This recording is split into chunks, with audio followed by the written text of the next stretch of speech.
Hello there. Inflation jumped again last month and shows no sign of ending its upward surge.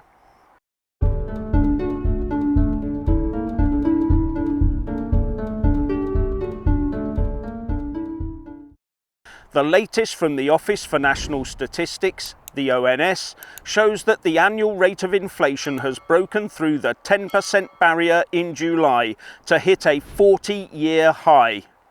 That's 10% off of everyone's purchasing power over the last year, unless you've had a pay rise, of course, and only those who've had a pay rise of over 10% will see a real benefit to their position. And it also means a 10% hit on your savings, if you have any, as I haven't seen any 10% plus savings rates coming out of the banks. In short, a cost of living crisis. Now, this is according to the government's preferred measure of inflation, the Consumer Prices Index, or CPI. But the older Retail Prices Index, or RPI, surged to 12.3%, and this is used to set things like rail fares and some rent increases. And when you look at this graph of the inflation increase since July 2012, you can see how steeply inflation has increased since March 2021. Now, it's the Bank of England's job to use monetary policy like interest rates to keep inflation under control at the 2% level. Now, inflation hit 3% in August 2021, but the Bank of England Monetary Policy Committee did not raise rates from 0.1% until December 2021, at which point inflation was knocking on the door of 5%. But the bank has been forced since then to raise rates to 1.75%, and there is talk of another 0.5% rise booked in for the next decision point, September the 15th.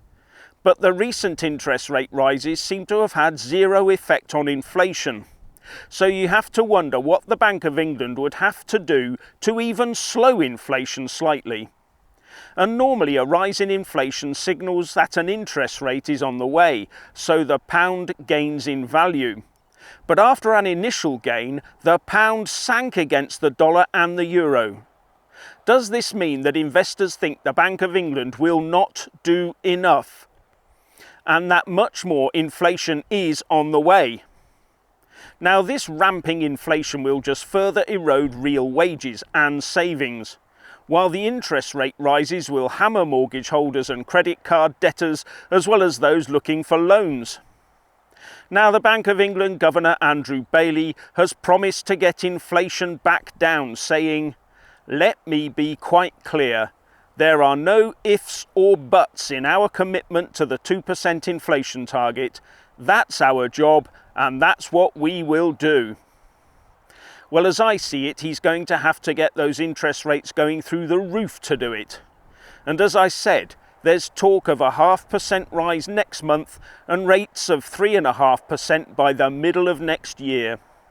I think it could be higher, unless Andrew Bailey is relying on producer inflation to start dropping as prices of things like oil and timber start falling again, something that Liam Halligan on GB News mentioned today. But you have to wonder how long that will take to filter through to the end consumer, i.e. us, after the producers have recouped any losses they've recently suffered.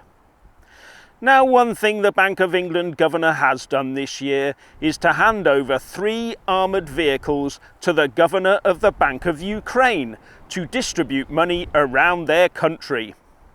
It so happened that we have stopped using our own transportation to move banknotes around this country, said Bailey, and our fleet of 3 vehicles was due to be taken out of service.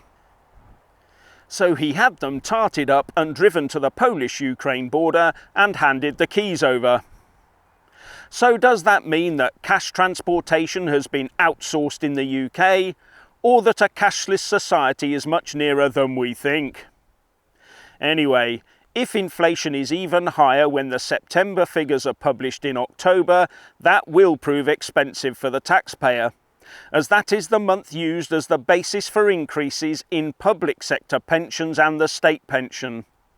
But it won't be a total wipeout, because when inflation goes up and prices go up, so does the government's VAT revenue. But with a figure of maybe nearer 11%, the government might be tempted to cook the books on the pension increases. Something to watch out for. Anyway, those who benefit from those pension rises when they're given out next April will only be treading water at best.